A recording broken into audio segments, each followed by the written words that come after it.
విశాఖపట్నంలో డ్రగ్స్ పట్టుకున్నారు. విశాఖపట్నంలో డ్రగ్స్ పట్టుకుంటే క్లియర్ కట్గా డ్రగ్స్ పట్టుకున్న తర్వాత మామూలుగా కూడా కాదు, 25,000 కేజీలు డ్రగ్స్ వచ్చాయి. అది కూడా డ్రై ఈస్ట్ పేరుతో బ్రెజిల్ నుంచి కన్సైన్మెంట్ వచ్చింది. ఇక్కడైతే గవర్నమెంట్ సిబిఐ వాళ్ళు రాసిన రిపోర్ట్ ఇది. During the process of examination various officers of AP government and port employees gathered at site, causing delay in the CBI proceedings. The representatives of importer informed that there is prediction of rainfall and all his goods might get damaged in rainfall. Hence request to keep the goods inside the container for the day for its safety custody. అటు container తీసుకొచ్చిన వ్యక్తి ఇటు అధికారులు పోయి delay చేయడానికి ప్రయత్నం చేశారు. నిన్న ఏదైతే విశాఖపట్నంలో జరిగితే మీరు ఆ ఫోటో చూస్తే వాళ్ళ పార్టీ వ్యక్తి ఫోటో ఏంటి, అతను చూస్తే వాళ్ళ పార్టీ వ్యక్తి అయితే మనం చెప్తే ఇమ్మీడియట్ గా మన మీద మళ్ళా ఆరోపణ. అంటే ఎంత దుర్మార్గం అంటే ఆ ఫోటో మీరు చూడండి. కోనం వీరభద్రరావు, కోనం కృష్ణకుమారి, భోగి సంక్రాంతి కనుమ శుభాకాంక్షలు. ఎవరు ఫోటో పెట్టారు? రాజశేఖర రెడ్డి ఫోటో, జగన్మోహన్ రెడ్డి ఫోటో, ఈ పక్క వాళ్ళందరి నాయకుల ఫోటోలు. ఇవన్నీ పెట్టి మొత్తం మీరు ఒకసారి చూస్తే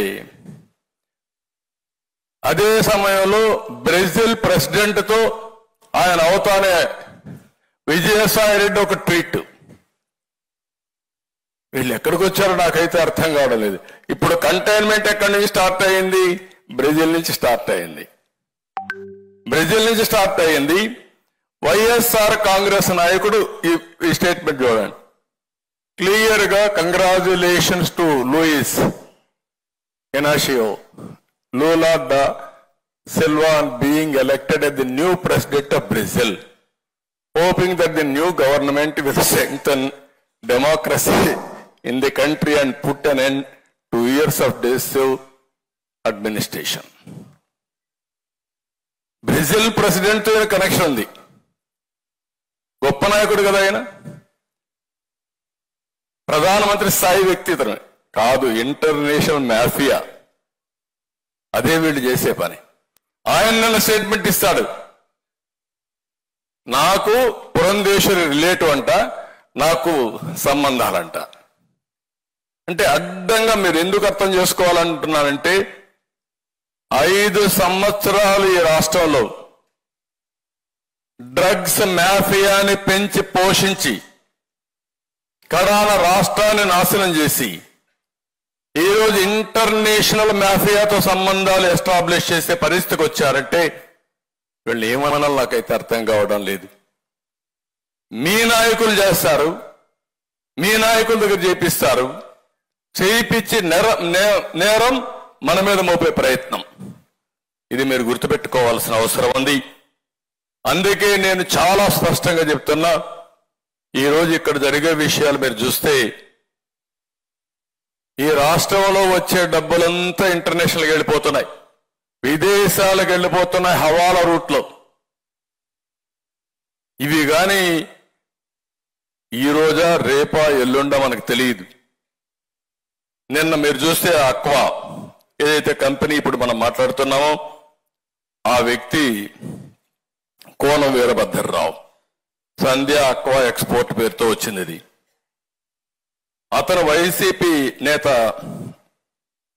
పూర్ణ చంద్రరావుకి సోదరుడు. వీళ్ళందరూ కలిసి బలవంతంగా చేశారా, ఏం చేశారు నాకు తెలియదు. ఈరోజు మార్నింగ్ ఒక న్యూస్ చూస్తా ఉంటే అనిపించింది, ఢిల్లీలో జరిగిన లిక్కర్ స్కామ్ లో కూడా వీళ్ళు ఉన్నారని. అది వాస్తవం లేదా సిబిఐ తేల్చాలి.